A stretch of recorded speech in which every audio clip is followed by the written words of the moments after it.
kira-kira apakah penghasilan seperti ini berbanding dengan tingkat kesarjanaan kita? Tentu tidak, karena sarjana yang S1, S2 pun paling tinggi juga gajinya 10-15 juta. Ya kan? Jadi oleh karena itu sekarang apa yang harus kita lakukan? Apakah kita tinggalkan kuliah kita? No. Stay there.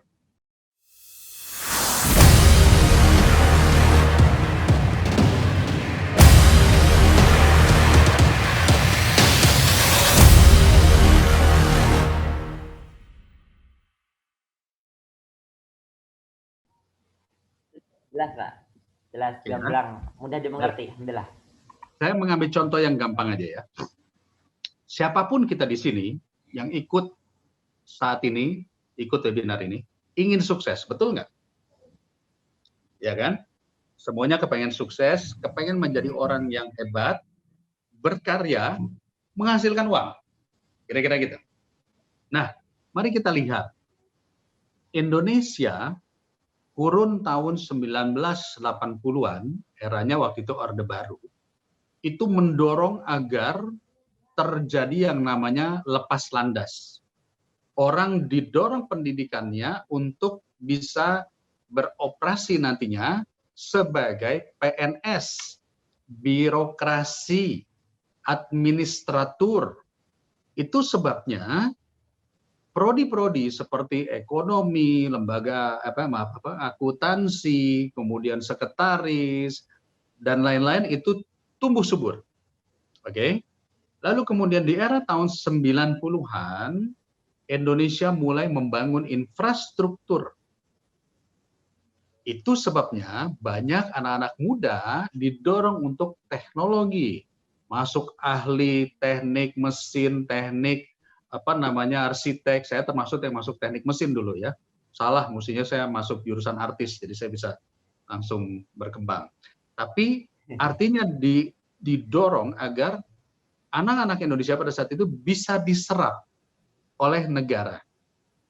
Nah, kemudian masuk di era 2000-an, kita sudah tidak ada lagi GBHN, kita sudah tidak jelas lagi bagaimana cara menyusun peta jalan pendidikan.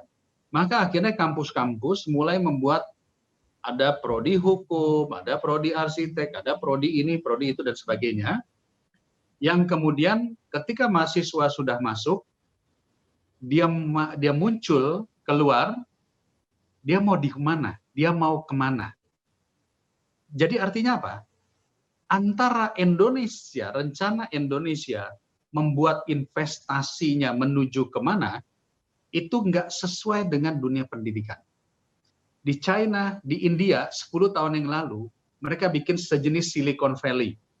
Di California, di Amerika, sehingga 10 tahun kemudian, anak-anak mudanya terjun di Silicon Valley, terjun di dunia teknologi, artificial intelligence, dan mereka akhirnya menjadi orang-orang seperti kita sebut saja Elon Musk, ya, seperti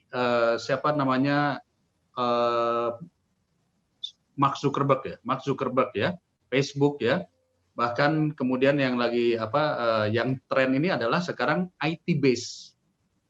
Dan orang-orang kaya di dunia sekarang 60% itu background-nya adalah IT base. Yang 40% background-nya adalah retails ya, seperti kayak Jack Ma itu kan retails ya, dia Alibaba dan sebagainya. Tapi semua juga sudah masuk kepada IT base. Nah, itulah sebabnya mahasiswa-mahasiswanya pun didorong menuju ke sana. Jadi kalau kita berbicara misalnya Eropa masih pada finance, kepada keuangan, maka didoronglah untuk pendidikan-pendidikan keuangan. Nah, ini yang kita harapkan, Indonesia mestinya harus jelas. Kami membuat peta jalan pendidikan, nanti kita akan mengundang Bappenas, kita mau kemana? Jika kita ingin menguatkan sumber daya alam kita, which is pertanian, misalnya, maka mestinya kita harus dorong prodi-prodi yang akan menguatkan industri pertanian. Coba bayangkan saja, kita punya minyak, kita punya tambang, tetapi kita masih banyak menggunakan ekspatriat. Ahli-ahli tambang kita tidak terlalu banyak. Ahli-ahli mineral kita juga tidak terlalu banyak. Ya, jadi inilah yang kemudian harus didorong oleh negara, oleh pemerintah. Harapannya apa? Harapannya kembali kepada cerita itu tadi, ini tidak bisa hanya perjuangan Menteri Pendidikan sendirian. Ini harus ada tadi Menteri Bappenas, Menteri Perindustrian, Presiden itu sendiri yang akan menggambarkan, wahai masyarakat Indonesia, 20 tahun lagi Indonesia harus menjadi pemain kuat di bidang IT. Maka dari sekarang kita persiapkan sarjana-sarjana IT, ya, supaya terjadi unicorn yang lebih besar, startup yang lebih besar, entrepreneur yang lebih besar. Nah, ini harus sama-sama. Kalau tidak, yang saya khawatir, kampus merdeka yang tadi dicanangkan oleh Mas Menteri, itu seperti kayak berlomba-lomba membuat prodi, tetapi hasil output dari prodinya belum tentu terserap oleh industri.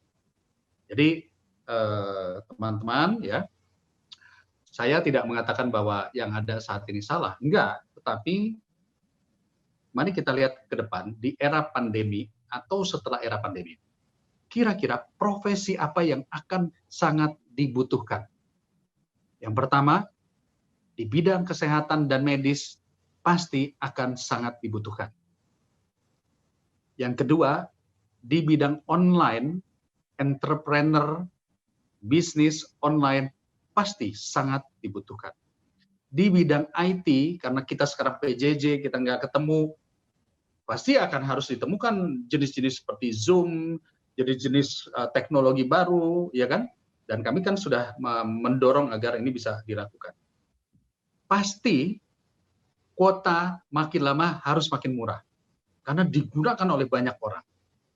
Artinya harus ada teknologi supaya kuota makin murah, dan kita bisa melakukan PJJ ini dengan cara yang lebih baik dan lebih murah, bandwidth-nya juga lebih mudah.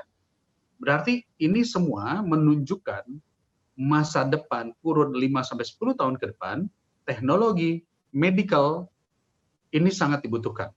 Ya, IT base sangat dibutuhkan. Entrepreneurship sangat dibutuhkan. Lalu bagaimana, Pak, bagaimana dengan yang administrasi, yang hukum? Apakah tidak dibutuhkan? Tetap dibutuhkan. Karena itu semua penunjang. Arsitek, semua tetap dibutuhkan. Tetapi karena daya beli masyarakat menurun, otomatis orang akan mencari terobosan baru melalui teknologi supaya menjadi lebih murah. Ini adalah kondisi yang harus kita sikapi. Jadi jika kawan-kawan saat ini sudah menetapkan pilihan, sudah menetapkan prodi, akankah tertinggal? Jawabannya tidak. Saya akan masuk kepada poin yang tadi saya katakan. Ternyata untuk bersaing di masa era setelah pandemi ini adalah kemampuan untuk berinovasi, berkolaborasi, dan melakukan hal-hal yang sifatnya adalah kreatif. Contoh, saya simak sedikit. 2 tahun yang lalu, semua artis-artis masih main sinetron, dan penghasilan terbesarnya adalah dari sinetron atau talk show. Tiba-tiba sekarang semua artis-artis bikin konten YouTube. Karena penghasilannya 10 kali lipat, lebih banyak dia bikin konten YouTube daripada dia manggung atau dia muncul jadi artis di televisi. Jadi pertanyaannya adalah, apakah dia akan kehilangan job? Jawabannya tidak.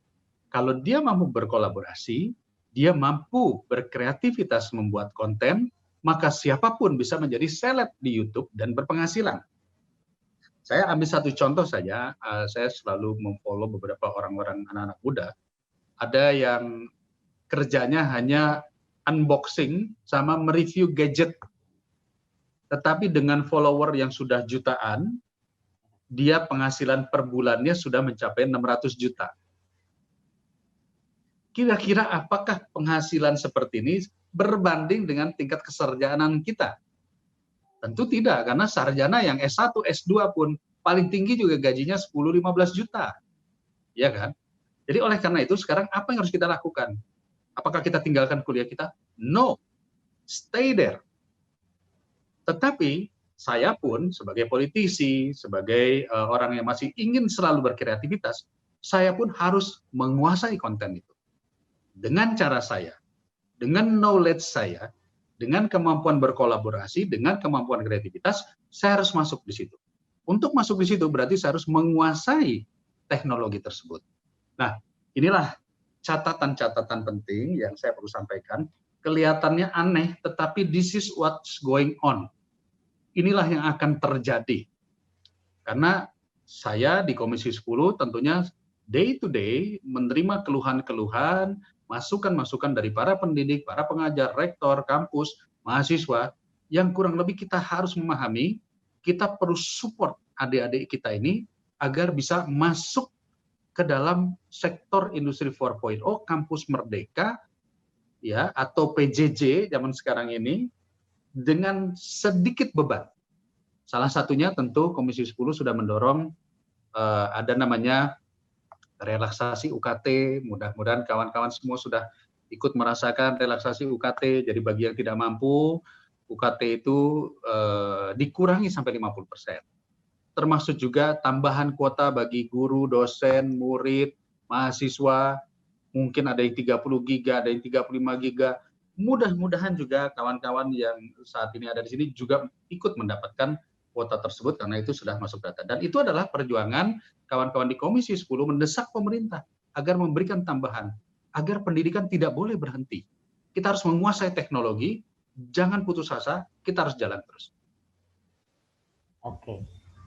Oke, terima kasih banyak Bapak Dede, sangat mencerahkan dan menambah wawasan kita.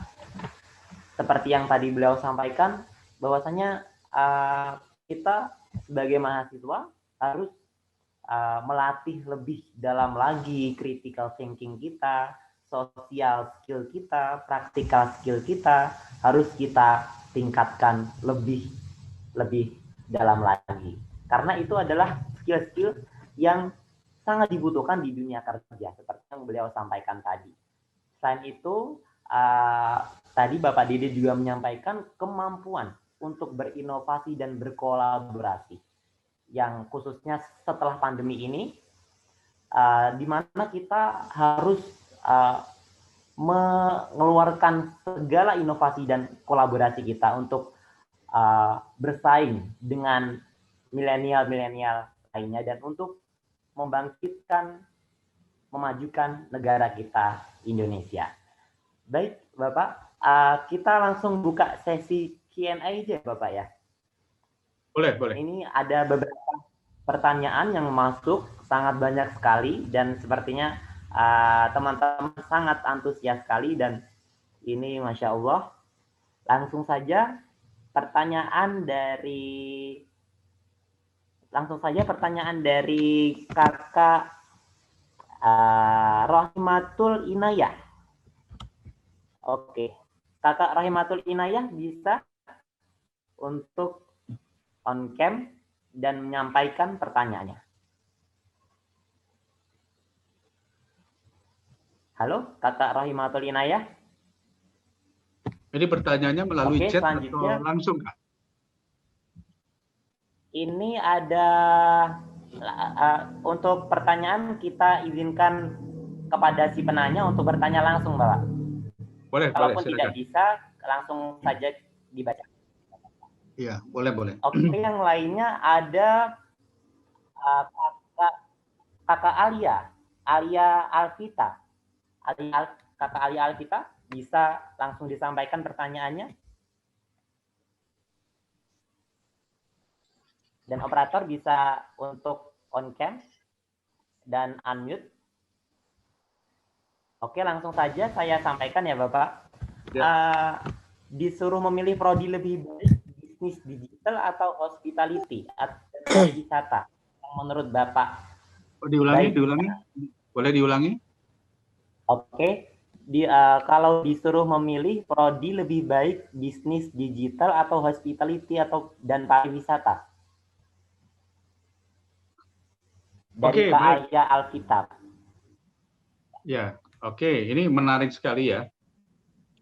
Jadi ada hospitality, bisnis digital, dan pariwisata. Kebetulan ini tiga-tiganya adalah prodinya Komisi 10. Hospitality itu jasa, ya, bagaimana kita memberikan pelayanan services, ya.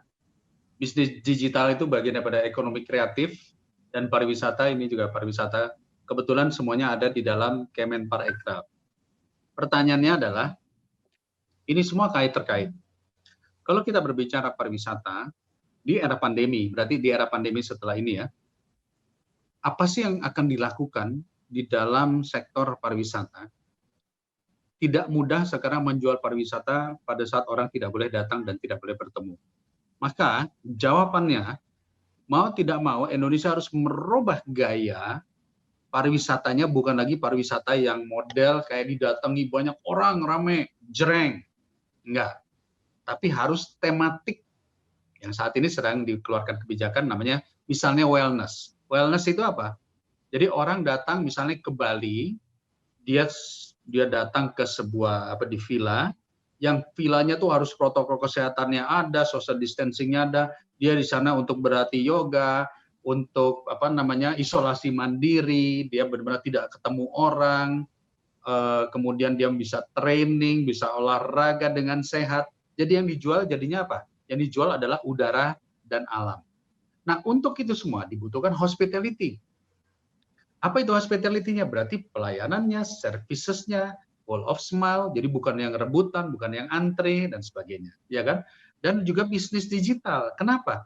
Karena promonya saat ini nggak bisa bikin billboard lagi di Paris, bikin billboard. Sekarang promonya menggunakan digital. Contohnya sekarang kita tahu ada aplikasi-aplikasi yang untuk melakukan promosi. Seperti kayak, saya nggak sebut namanya lah, aplikasi yang untuk sektor pariwisata. Di media sosial, menggunakan influencer, menggunakan endorser. Jadi konsepnya, kalau disuruh pilih yang mana, it depends on you. Kamu suka yang mana? Karena tiga-tiganya dibutuhkan. Setelah era pandemi ini, maka orang akan merubah mindset-nya. Orang akan mencari rasa aman. Orang akan mencari rasa nyaman. Kita pun sekarang mau pergi kemana-mana, dilihat dulu restorannya, kalau ramai nggak mau masuk takut kan gitu kan. Nah, jadi ini penting, semuanya penting. Begitu ya. Oke, berarti tiga-tiganya itu penting ya Bapak ya. Hospitality, pariwisata, dan bisnis itu memang semuanya dibutuhkan.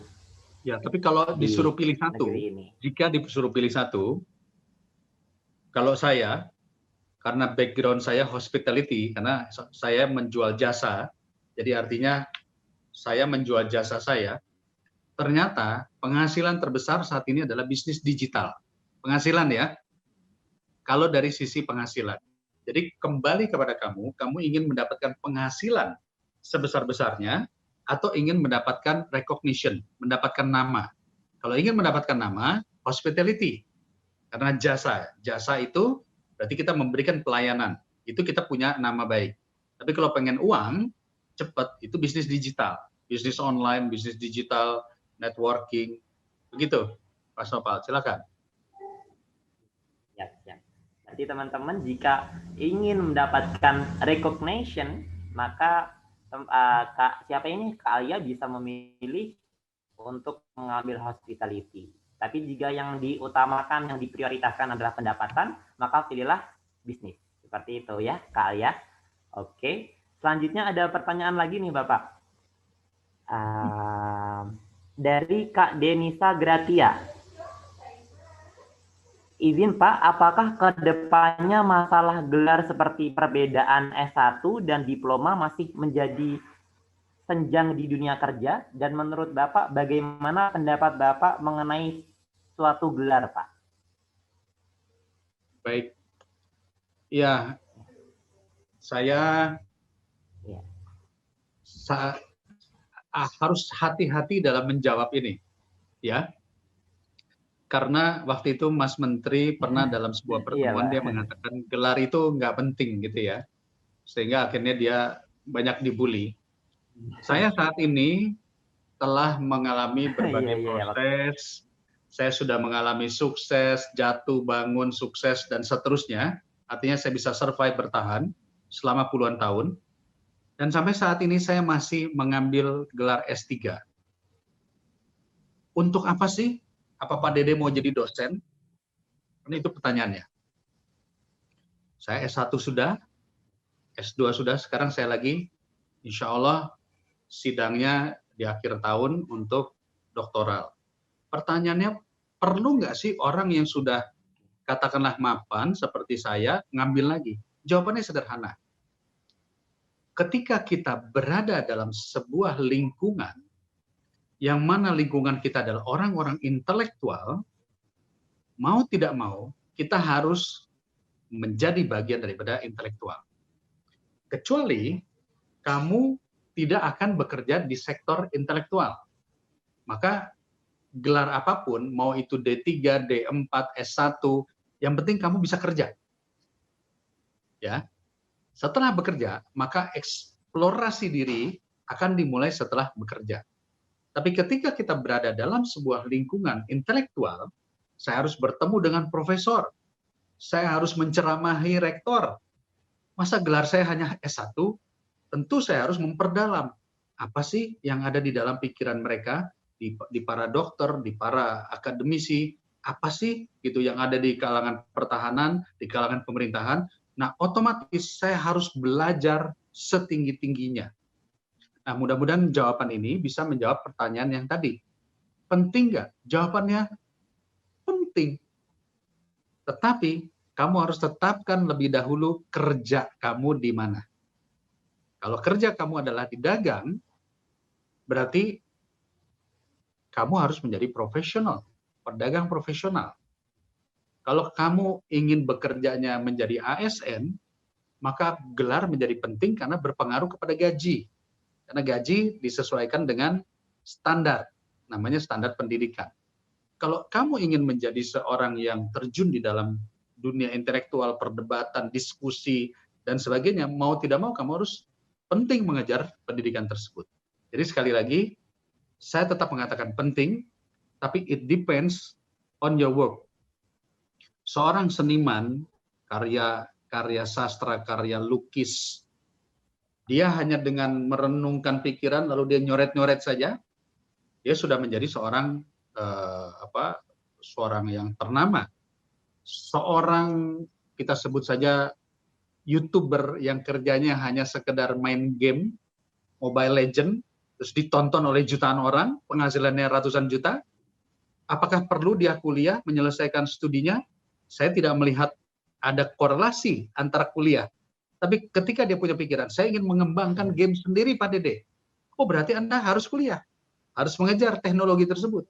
Jadi artinya semua ini tergantung daripada kerja yang akan kita lakukan. Mudah-mudahan ini bisa ditangkap buat teman-teman tersebut. Karena saya melihat tiba-tiba saat ini orang semua jualan produk-produk kecantikan, produk obat, produk apa saja, makeup dan sebagainya di online tanpa ada dasar hukum yang baik dan benar. Sehingga banyaklah terjual produk-produk yang palsu, yang menggunakan merkuri, yang obat-obatan asal racikan, yang merugikan masyarakat.